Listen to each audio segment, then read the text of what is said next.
She had no voice left to scream. A 7-year-old girl, paralyzed, abandoned in the freezing dark, trapped under a broken sewer grate. Her only companion, a therapy dog with eyes full of loyalty and fire. And when no one heard her cries, he ran. Through ice, through silence, through the night. He didn't stop until he found the one man who still believed in doing what's right. What happened next will break your heart and heal it. Before we begin, tell me, where are you watching from? Drop your country in the comments. And if you believe every child deserves love and every dog deserves a chance to be a hero, hit that subscribe button, because this story will stay with you forever. Snow had begun to fall on the outskirts of a forgotten corner of Ridgway, Montana, a town too small to make the news and too proud to ask for help. The wind curled through the alleyways like a whisper from ghosts, brushing past crooked mailboxes and brittle trees. It was early December, the sky a dull shade of steel, the air brittle and sharp like broken glass. The houses here didn't smile, and neither did the people who lived inside them, especially not inside the blue-sided house at the end of Greenbrier Lane. Inside that house lived Lila Harker, a 7-year-old girl whose legs hadn't worked since she was a baby. A spinal condition at birth had left her paralyzed from the waist down, but what she lacked in mobility she made up for in quiet strength. She had wide hazel eyes that looked older than her age and hair the color of burned chestnuts that her mother braided every morning with gentle fingers.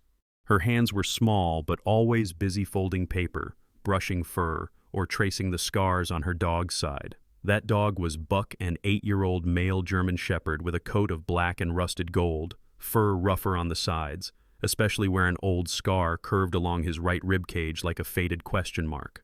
Buck was broad-shouldered, calm-eyed, and had one slightly bent ear that never stood up straight, giving him a look of gentle worry. Buck had come into Lila's life on her 2nd birthday, gifted by her mother to keep her company when Evelyn realized Lila would never run in the yard or climb trees like the other children. They had gone to the shelter looking for something soft, but instead, Buck had limped out from behind a steel gate and sat silently before Lila's wheelchair. He had been abused before, the shelter said, didn't bark, didn't play, just waited. Lila didn't ask for a different one. She had simply reached her hand out and whispered, "You look like a Buck." From that moment, he had never left her side. Evelyn Harker, Lila's mother, was a woman of tired grace. In her late 30s, she had once been known for her lilac perfume and her kind voice that rang during church hymns. Now she was pale, thin, and moved like someone always listening for the next crash of thunder. Her back was always straight, but her eyes rarely met yours. She wore sweaters with long sleeves even in summer, and had a habit of flinching at sudden noises. Evelyn had once dreamed of opening a floral shop. That dream wilted slowly after she married Donald Harker, a mechanic who once promised to build her a life. Instead, he built a cage. Donald was a man with a thick neck and a face that always seemed red, sometimes from the cold, more often from the bottle. In his youth, he had been charming, with slick black hair and oil-stained hands. Now, at 41, he had the bloated look of a man pickled in alcohol. He worked long hours, and when he came home he brought silence that pressed on the walls like weight. His voice was low and slurred on most nights, his anger fast and without warning. Evelyn had learned to keep his dinner hot and her words few. Lila had learned not to cry too loudly. Buck had learned to sleep with one eye open. On that particular night, the silence in the house was broken by the unmistakable sound of glass shattering. "Where's my damn dinner?" Donald's voice thundered from the hallway. Evelyn stiffened in the kitchen, her hand trembling as she tried to reheat the stew. Lila was already wheeling herself into her bedroom, Buck padding beside her with a low whine in his throat. The air grew heavier. Lila shut her door quietly, pulling Buck close. Her hands stroked the fur behind his ears as the sound of shouting deepened in the kitchen. A drawer slammed. A chair scraped the floor. Then Evelyn's voice low, shaking, trying to calm him. Then another crash. Buck rested his head on Lila's lap. He didn't bark. He never barked when Donald was angry. That was how Lila knew it was bad. Moments later, the door creaked open.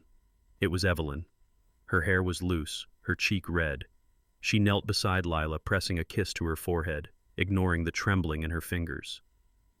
"If something ever happens and you have to go," she whispered, voice catching, "just trust Buck. He'll know."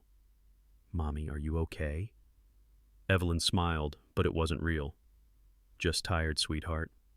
She closed the door gently behind her, leaving a whisper of lilac in the air and Buck's steady heartbeat beneath Lila's hand. Far across town, Noah Blake, 39, sat alone in his patrol car at the edge of town. He was the sheriff of Ridgeway, known for his straight shooting and even straighter jawline. He had sandy brown hair, flecked with gray since last winter, and storm blue eyes that had learned to watch without blinking. Noah had served 2 tours overseas before coming back home, only to find that sometimes the battles here were quieter, but just as brutal. He had recently divorced his wife after catching her in an affair with a local banker. Since then, the house had been too quiet. He'd started working night patrols more often, finding some sense of purpose in watching over people who didn't even realize he was there. Tonight, he sipped lukewarm coffee from a stainless steel mug and stared out into the snow. No reports, no calls, just the cold and the distant hum of streetlights.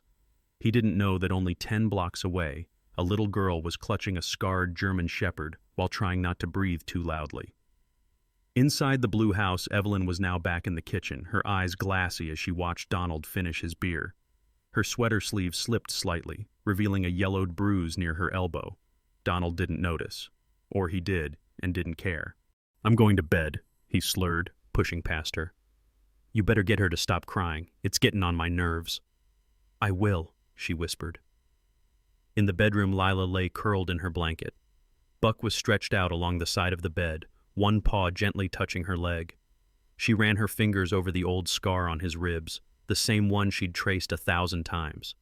"I named you Buck because you looked strong, even when you were scared," she whispered.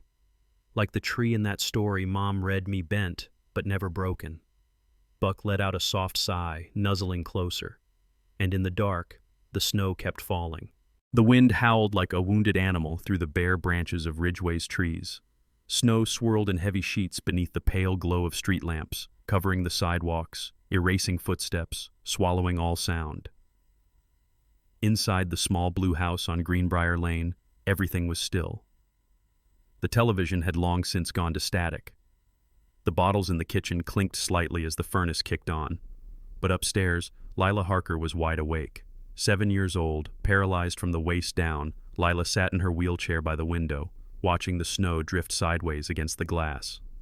Buck, her 8-year-old German Shepherd therapy dog, sat quietly beside her. His black and tan coat bristled slightly at every creak in the house, his ears twitching at the faint echo of snoring from the master bedroom. The house was asleep. Her chance had come. She reached for the oversized gray coat hanging from her bedpost. It had belonged to a teenage cousin she barely remembered, one of many hand-me-downs donated by her mother's quiet, careful friends. Evelyn had slipped 2 protein bars and a bottle of water into the inner pocket earlier that week, just in case, she'd whispered one night, not meeting Lila's eyes. Lila had nodded. She understood. Buck stood up as she wrapped the coat around her small frame.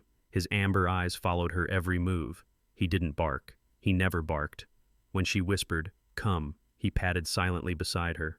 She unlocked the wheels of her chair with fingers that trembled, not from fear, but from cold resolve. The hallway creaked beneath the soft roll of her wheels. Every sound felt too loud, every movement too slow. Downstairs, the remnants of dinner half-eaten sat untouched on the floor. She turned toward the front door. Buck nudged it open gently with his nose. The air outside hit her like a slap, sharp, dry, brutal. Snow whipped at her cheeks as the wheels of her chair cut slow, shallow tracks in the growing drift. Buck moved beside her like a shadow, close enough that his shoulder brushed the edge of her armrest. She didn't know where she was going, just that she had to go. The weight of her father's voice still clung to the walls of her room. His threat had echoed over and over in her mind. "If you say anything, she pays the price." Her mother's face the night before had been too pale, too quiet. Lila had tried to pretend it wasn't real, but tonight she couldn't anymore. They passed shuttered stores, dim porches, and silent mailboxes half buried in snow. The wheels of her chair began to stiffen with ice. She pushed harder. Her arms burned. The wind stung her eyes. Her breath came in short, cold gasps. Buck kept pace without complaint. As they turned onto Pine Ridge Avenue, the ground grew uneven. This street hadn't been paved in years. Patches of asphalt gave way to worn concrete and scattered debris. Lila didn't notice the broken sewer grate until it was too late. One of the wheelchair's front wheels dipped suddenly into the gap, twisted sideways, and the entire chair pitched forward. She cried out as she tumbled, her thin frame collapsing like a rag doll onto the snow-covered opening. Then, with a jolt, the cover gave way beneath her, and she disappeared into the darkness. The shaft was narrow, the air inside freezing and wet. She hit the bottom hard, her side slamming into concrete. Pain flared through her ribs. For a terrifying moment, she couldn't breathe. She coughed, and the sound echoed up the tunnel like a ghost. "Buck," she rasped. Above, the dog's face appeared, ears forward, eyes wide. He barked once, sharp, and then leapt in after her. He landed beside her, nudging her shoulder, licking her face. She tried to sit up, but her arms shook too much. She lay back down, shivering. "Go," she whispered. "Please, Buck, go find someone." Buck paused. Then, as if understanding perfectly, he turned and leapt upward. His claws scratched at the sides of the shaft, then found purchase. With one powerful jump, he vanished into the snowy world above. Miles away, Sheriff Noah Blake was patrolling the back streets of Ridgeway. The heater in his cruiser hummed softly, and the radio played some soft country song he wasn't really listening to. His eyes flicked between the snow-covered road and the dim glow of houses. He had been on this shift for years, but some nights still felt heavier than others. He didn't expect to see movement on the road ahead, especially not the sudden blur of a dog dashing across the lane. He slammed the brakes. The dog stopped in the middle of the road, turned, and looked straight at him. A large German shepherd, soaked and panting. Then it did something strange. It ran forward a few steps, stopped, looked back at him. Its eyes locked onto his. Then it ran again. Noah narrowed his eyes. "What the hell?" He turned on his emergency lights and followed slowly, tires crunching against the snow. The dog continued its strange pattern. Dash forward, stop, look back. Over and over, it was leading him. Within minutes, they reached a stretch of road on Pine Ridge. The dog ran to the edge of the sidewalk, barking now, insistent, ears pricked and tail low. Then it stopped by a broken grate.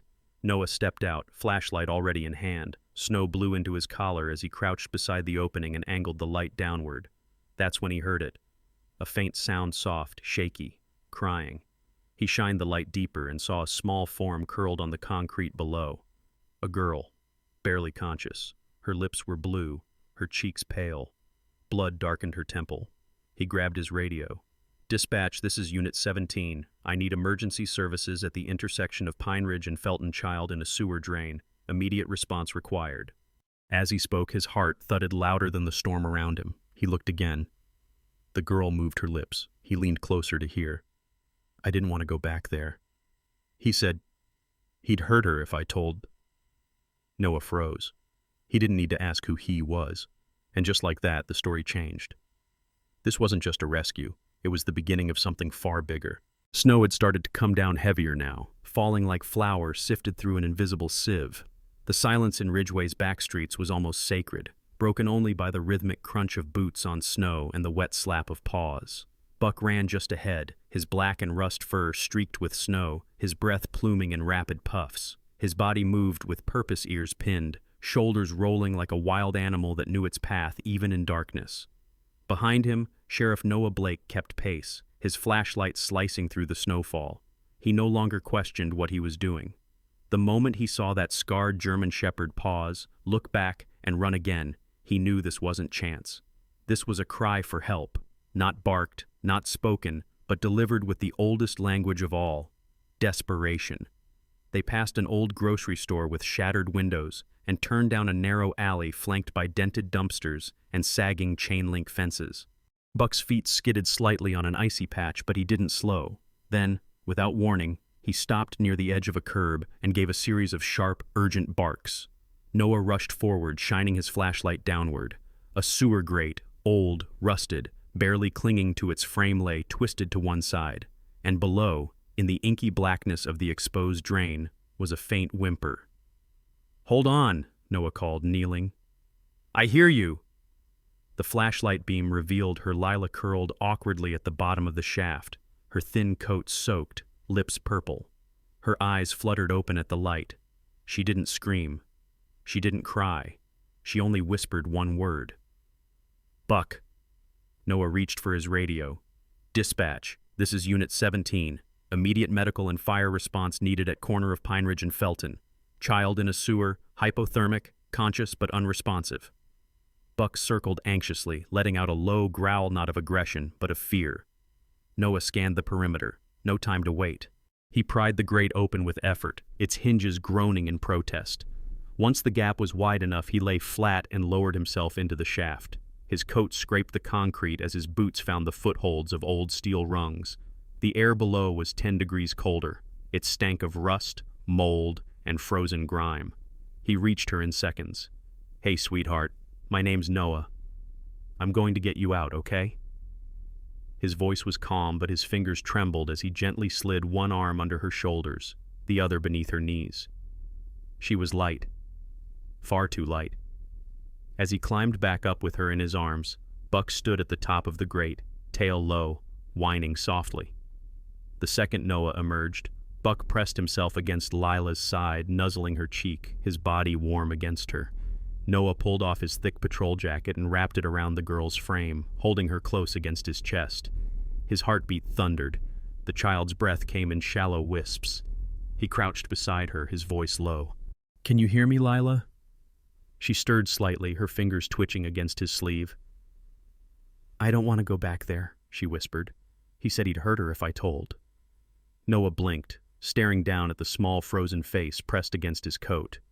The wind howled around them like some angry warning, but his silence was louder. Behind them, tires crunched in the snow. The fire truck was arriving. 2 EMTs jumped out. One was Lisa Conway, a compact woman in her early 40s with a practical bob of copper blonde hair.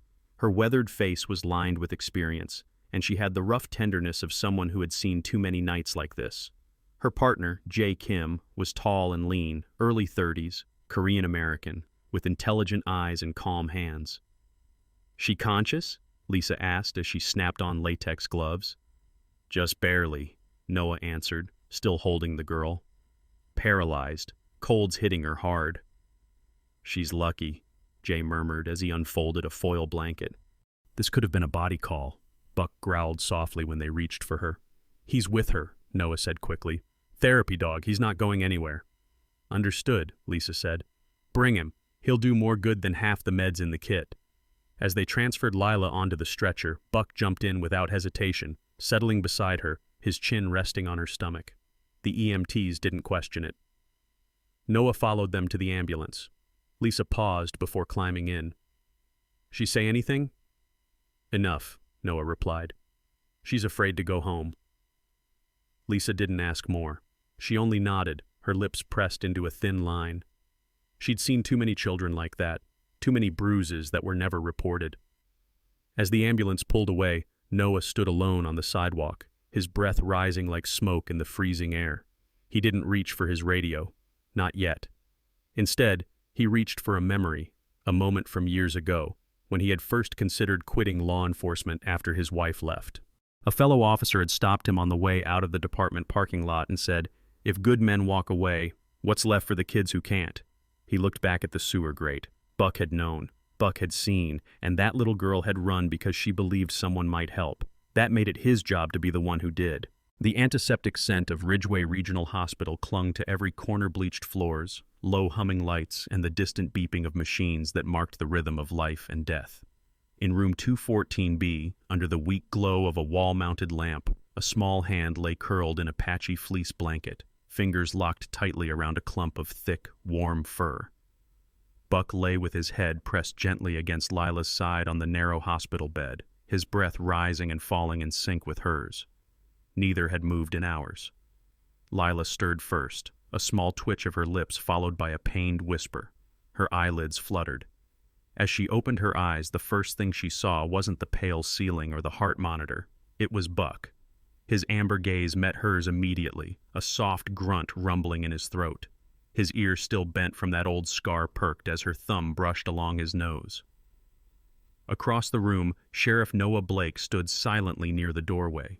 He hadn't left since the EMTs wheeled her in. His uniform jacket, still damp from snow, hung on the back of a nearby chair. His short brown hair was slightly tousled, and fatigue rested under his storm-colored eyes. In one hand, he held a warm paper cup of coffee, untouched. A gentle knock broke the silence.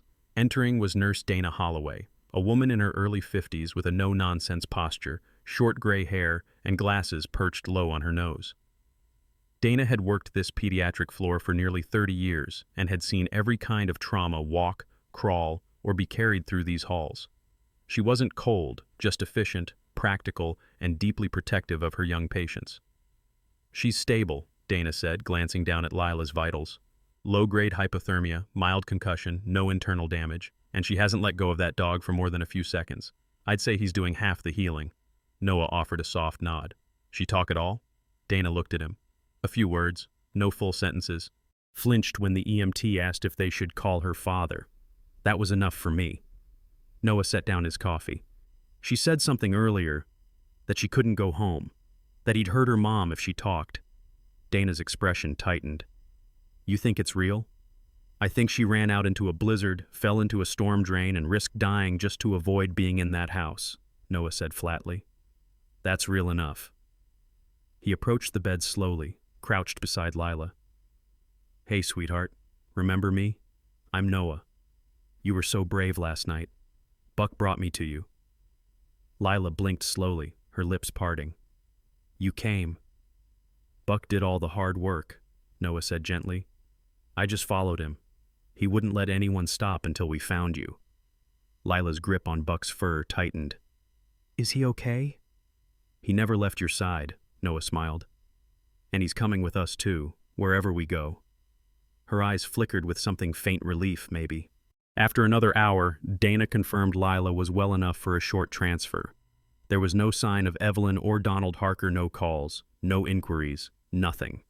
Noah filed that away like a red flag on a battlefield. By late afternoon, he helped bundle Lila into his cruiser. She wore a hospital-issued coat, her legs wrapped in thermal blankets, her wheelchair secured in the back.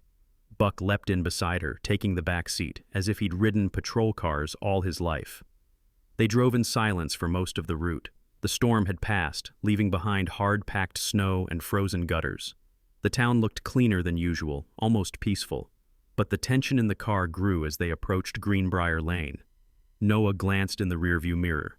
Buck had begun panting lightly. Not from heat, his breath was shallow, nose twitching. The moment the familiar street signs appeared, Buck's ears went back. Then came a low, rhythmic whine. Noah narrowed his eyes. "You okay back there, boy?" Buck let out a quiet bark, not loud, not aggressive, but strained. Lila was silent.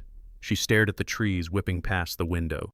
The cruiser slowed as they turned onto the driveway of the Harker residence. The blue siding looked even more faded in the afternoon light, as if the house had tried to forget itself. The porch light was on, but the curtains were drawn. No footprints led to the door. Then Buck stood up. As Noah stopped the engine, the dog climbed over the seat, not wildly, but with purpose. He stood on the passenger floor, chest forward, tail low, ears pinned. And then he growled. Noah's hand moved instinctively to the pistol holstered at his hip. The front door creaked open. Donald Harker stepped out half-shaven, wearing a grease-stained thermal shirt and jeans, mid-40s, thick frame, hair thinning at the temples. He looked annoyed more than surprised. "Well, well," Donald sneered. "The cavalry shows up, and you brought the mutt." Buck stepped between the open car door and the man, growl deepening. Then, suddenly, he lifted his head and gave a long, low howl, not angry, not sharp, but mournful. And then, just as suddenly, he stepped forward and blocked the path to the door entirely. Noah had seen dogs do many things: run, chase, search. But this was something else. He stepped out slowly.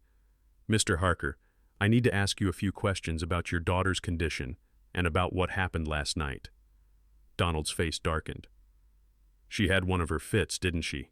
Always been dramatic." From inside the house, a faint sound, footsteps, a muffled clatter. Lila whimpered in the back seat. "Please!" Buck barked again, louder this time, and remained rigid. Donald noticed. "What's wrong with that dog?" Noah's voice was quiet but firm. "He remembers what you smell like." Noah stood still, one hand resting near his belt, watching as Donald Harker lingered on the porch, arms folded tightly over his chest like he was daring the world to challenge his version of the truth. Buck remained tense beside the cruiser, still positioned like a living wall between the house and his little girl in the back seat. The snow had stopped falling, but the cold hadn't left. Only now it seemed to seep from the house itself rather than the sky.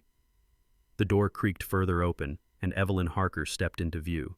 She was thin, almost fragile-looking in the dull light, her long cardigan buttoned up to the neck despite the warmth of indoors. Her shoulder-length auburn hair, once likely soft and styled, now hung limp around her face. But what struck Noah first were her eyes, red-rimmed, not from tears, but from exhaustion so deep it had become part of her expression. Her hands fidgeted at the hem of her sleeves, fingers twisting fabric in nervous rhythm. "Evelyn," Noah said gently, tipping his head. "May I come in for a moment?" She opened her mouth but glanced at Donald first. He hadn't moved.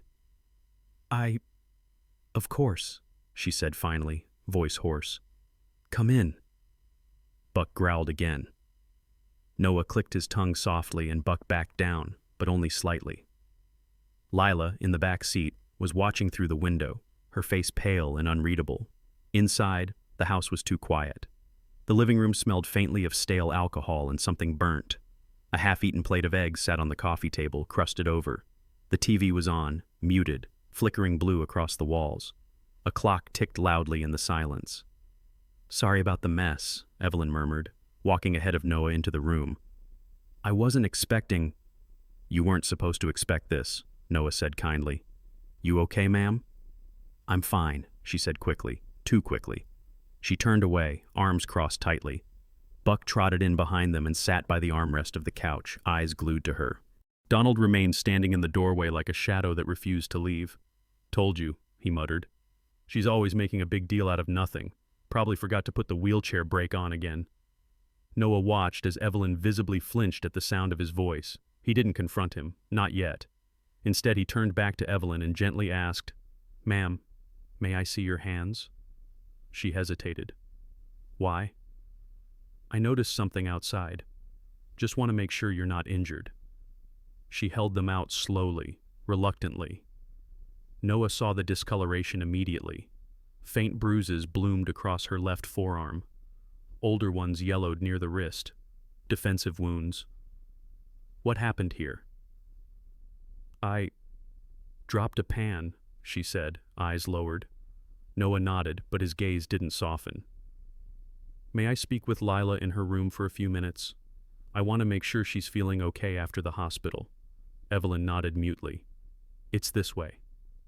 The hallway was narrow and dim, wallpaper peeling in places. Toys were scattered here and there, old drawings taped to the wall with faded Scotch tape. Noah followed Evelyn down the hall, Buck just behind him, until they stopped outside Lila's small bedroom. Before she opened the door, Evelyn turned and whispered, "She doesn't lie. If she told you something, it's true. But," her voice trembled, I don't know what I'm supposed to do anymore." "I do," Noah said quietly. Evelyn opened the door. The room was small, with pastel walls and shelves half filled with books and dolls. The wheelchair was pushed neatly to the corner.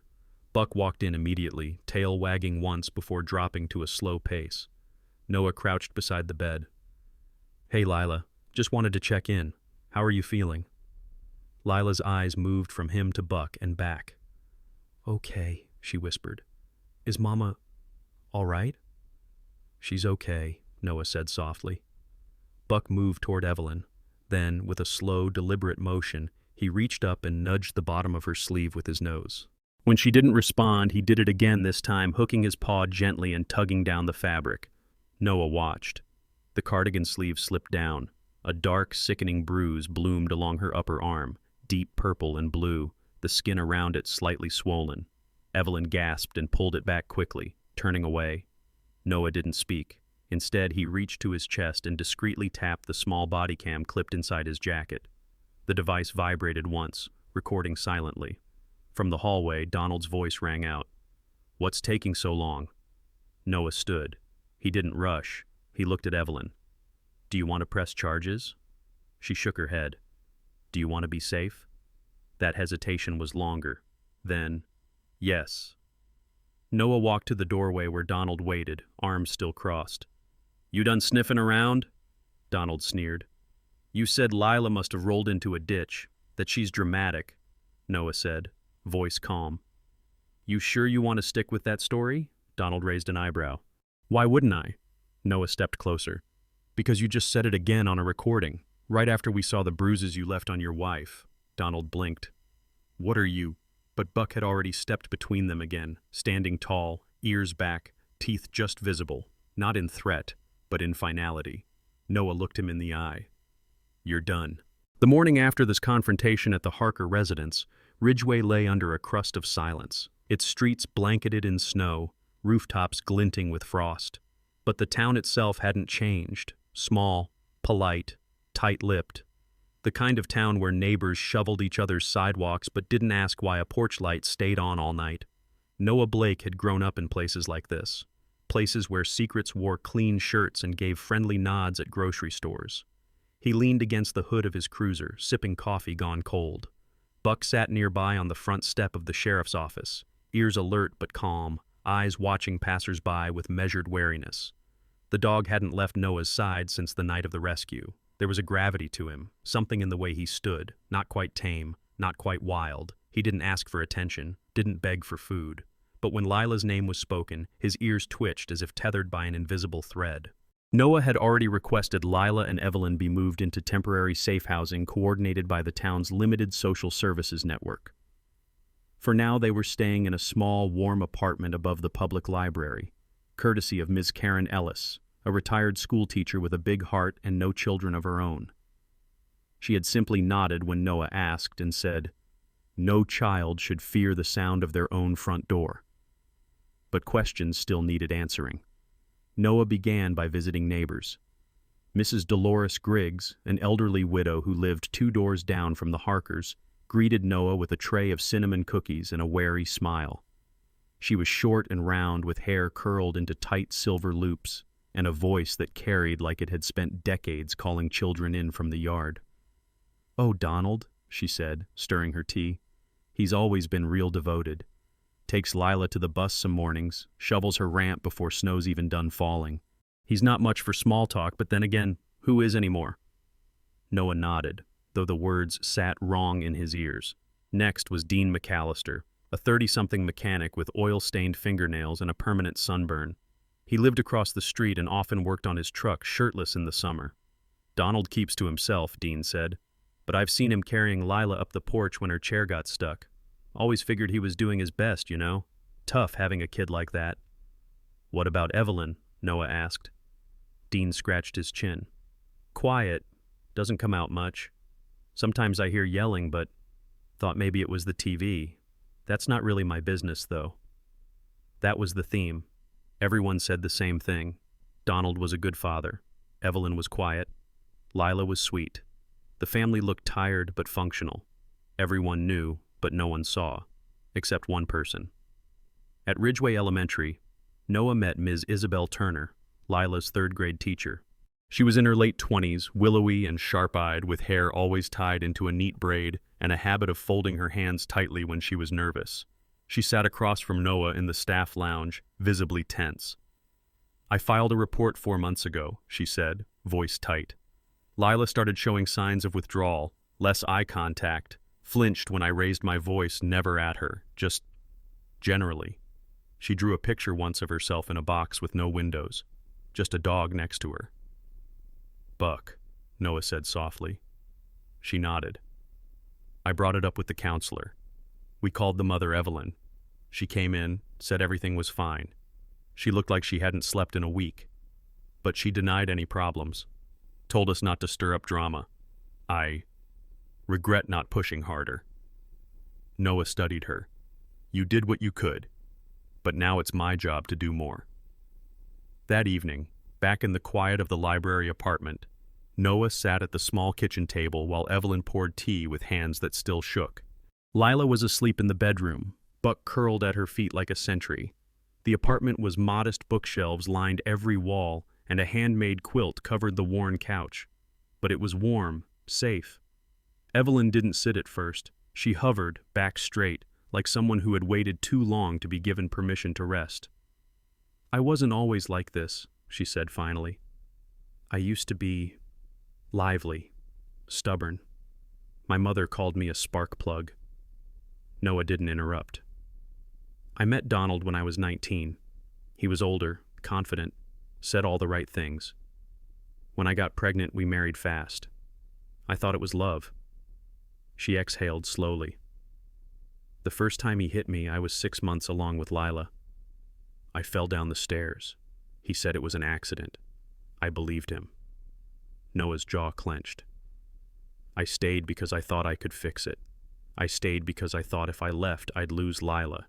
He told me no one would believe me, that they'd take her away, that I was crazy.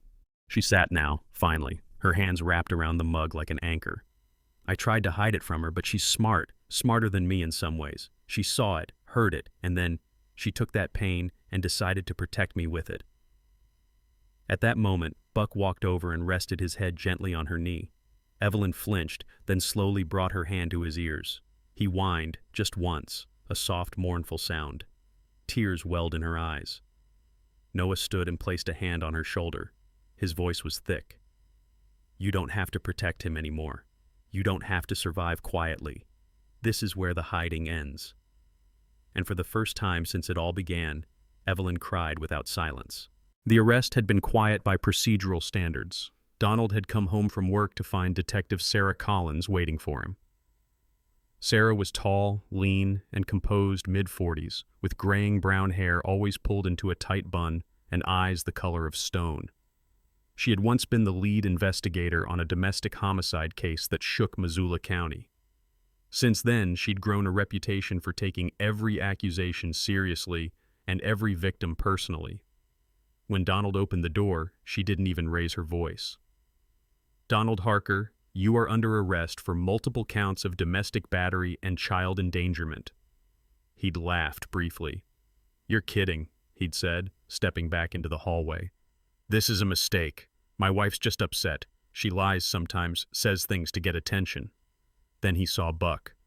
The dog was at Sarah's side, tail stiff, hackles up, not growling but unmoving. And behind Buck stood Evelyn, her cardigan buttoned tight, her lips pressed into a line, and her hands steady for the first time in years. Donald stopped laughing. Sarah didn't need to repeat herself. As he was led to the patrol car, people started emerging from their homes. Dean McAllister stood on his porch with arms folded. Mrs. Griggs was in her doorway, hands covering her mouth. Even the mailman, Charlie, had stopped at the edge of the sidewalk. No one said a word, but everyone watched.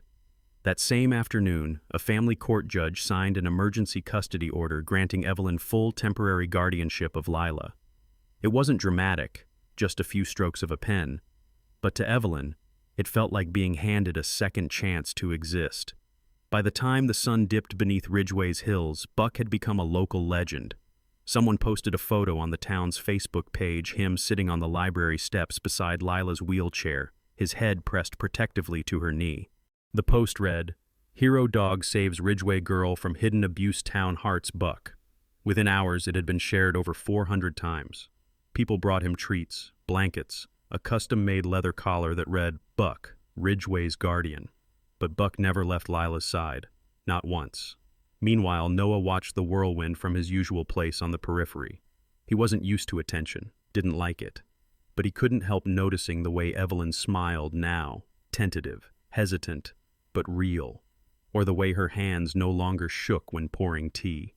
They'd begun talking more in the quiet moments between meetings and follow-ups, about simple things, books, dogs, her love of gardening, his failed marriage. There were no confessions, no grand declarations, just presence, shared silence, and a warmth that grew where wounds had once festered. One evening, a few days after the arrest, Evelyn stood beside Noah outside the temporary shelter. The air smelled of melting snow and pine.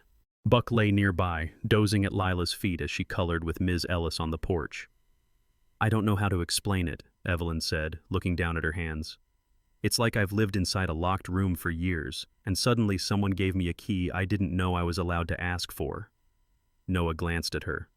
Sometimes it takes someone else seeing the door first. Evelyn smiled faintly, tears glistening in her eyes but not falling. And sometimes it takes a dog kicking it open. They laughed softly, and for a while, they just stood there, watching the last golden light slip through the trees. The cabin sat just where the woods began to whisper. It was a modest wooden structure with a wraparound porch, tucked near the edge of Ridgeway's northern pine forest. From the gravel driveway, one could just make out the stream that curled behind the property, glinting like ribbon in the golden light. It had once belonged to a retired forest ranger, who sold it after losing his wife and deciding he couldn't live in silence anymore. Now the silence was filled with new sounds, childish laughter, Buck's steady breath, and the creak of old wood under steady feet. A year had passed since Donald Harker's arrest. In that time, Evelyn found her posture again, not the cautious, stiff-backed one she had carried for years, but something softer, straighter, rooted. Her hair, now loosely waved and touched by early silver, framed a face that had learned to smile again. The purple shadows that used to sit beneath her eyes had faded, replaced by faint crow's feet earned through joy. Leela, now 8, had grown taller. She still used her chair, but with more confidence. Her arms were stronger, her hands steadier, and her voice fuller. Every afternoon she sat on the sun-warmed back deck, sketchbook balanced on her knees, Buck's head resting against her foot as she worked with her colored pencils. Her drawings had changed too. They used to be quiet things, cold, cramped rooms, and solitary figures. Now, they bloomed with cabins, trees, firelight, and a large dog with eyes like amber lanterns. Buck was older now, closer to 9, but the year had done little to dull his spirit. His black and tan coat remained thick and handsome, though a little grayer around the muzzle. He still walked like a sentinel, especially at night, doing quiet rounds along the porch. But he no longer paced. He slept soundly, knowing his people were safe. Inside the cabin that day, the air smelled of cinnamon and pine. Balloons in soft blues and creams hung from rafters. A small cake sat on the counter, its frosting lopsided from Lila's attempt to write her own name on top. A handmade paper banner read, "Happy birthday, Lila." The party wasn't large, just a few close neighbors, Ms. Ellis and Sarah Collins, who had since retired but remained a welcome guest. Sarah looked younger now, her hair looser, her eyes kinder. She brought a potted sunflower for Lila and a joke about turning the sheriff into a baker. Noah just shook his head and grinned. In the backyard, a fire crackled in the stone pit. Lila wore a yellow cardigan over a blue dress printed with tiny owls. She leaned into her mother as Evelyn braided a ribbon through her hair. Nearby, Noah placed hot dogs on the grill, occasionally glancing over with a smile that reached all the way to his eyes. Later that evening, as dusk settled and the guests left one by one, the three of them remained on the porch. The sun dipped low behind the tree line, casting long shadows over the yard. Buck stretched out beside the rocking chair, sighing contentedly as Lila's fingers toyed with his ear. Noah stepped back into the house for a moment, then returned with something in his hand. "Hey, Buck," he said, crouching. "Can I borrow your neck for a second?" Buck lifted his head, tail thumping once. Noah slipped the collar gently around the old dog's neck. It was a deep brown leather, worn soft, with a small silver plate etched in simple, clear letters. "My family, 3 hearts and 1 that barks." Evelyn tilted her head, blinking. "Noah," he stood, rubbing the back of his neck. "I figured, before I gave you anything, I should ask the one who got us here first." Evelyn's laughter caught in her throat. She rose slowly, stepping forward. "You're serious?" "I'm not very good with grand speeches," he said. "But I've seen what survival looks like. I've seen what healing takes. And I don't want to keep going through this life just surviving. I want to build something with you." Behind them, Lila had gone quiet, watching from her seat. She wheeled closer, her hands tightening on her lap. "Does that mean we're going to stay?" she asked. Noah knelt beside her. "Only if you want to." Lila's eyes filled with something that glistened in the last of the light. She looked at Buck, then at her mother, then at Noah. "I'm not scared of the dark anymore," she whispered, "because Buck found the light for me."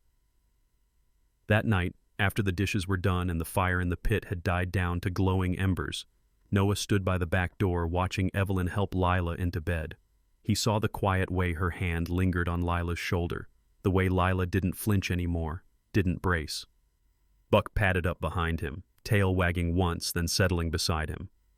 "Not bad for an old soldier, huh?" Noah said. Buck looked up, huffed softly, and leaned against him. Noah smiled. It wasn't perfection, but it was peace. And sometimes, Peace was the best kind of miracle. Sometimes God doesn't send angels with wings. Sometimes he sends them with paws, amber eyes, and a bark that breaks the silence of suffering. This story reminds us that even in the darkest moments, beneath the weight of fear, pain, and silence, God can place the right soul in our path. A wounded German shepherd named Buck became the voice for a little girl who had none. He was more than a dog. He was a miracle wrapped in fur, a messenger sent to say, "You are not alone. You are seen. You are loved." In our everyday lives, we may overlook the quiet signs of suffering around us. But like Noah, like Evelyn, we are called to open our eyes and hearts to protect, to heal, and to believe that change is possible, even when the past seems too broken. Let this story be a reminder that family isn't just made by blood. Sometimes it's formed by choice, sacrifice, and divine intervention. If this story touched your heart, please take a moment to share it with someone who might need hope today.